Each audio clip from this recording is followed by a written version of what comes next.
So we are in day 2 of 16 days against gender-based violence. 16 days of activism against gender-based violence. And the theme for this year, 2024, is Stop Violence Against Women and Girls.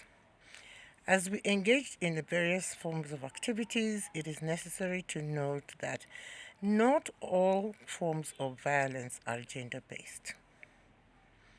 For example, violence that is meted by individuals against each other without biologically gender assigned roles, such as mother, father, children, aunties, uncles, nieces, grandparents, grandchildren, cousins. Those are biologically gender assigned roles, and any violence that exists among and between these groups can be referred to as gender based violence. Also, to note is that socially assigned gender roles are where individuals are in a position of power, for example, husbands, wives, a boss who is a woman, or a man who has a boss who is a man who is using their power because they are a man.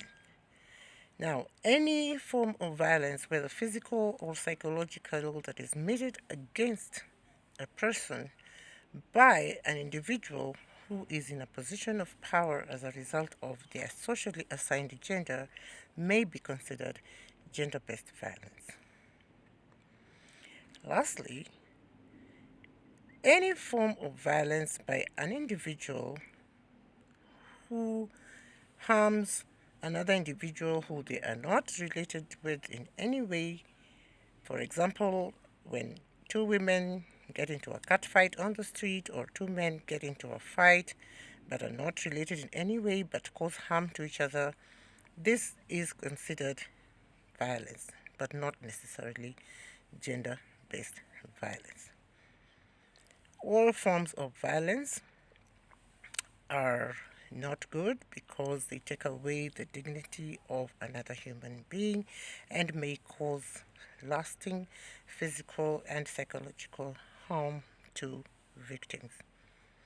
We need to condemn all forms of violence and encourage people to embrace emotional intelligence and anger management skills.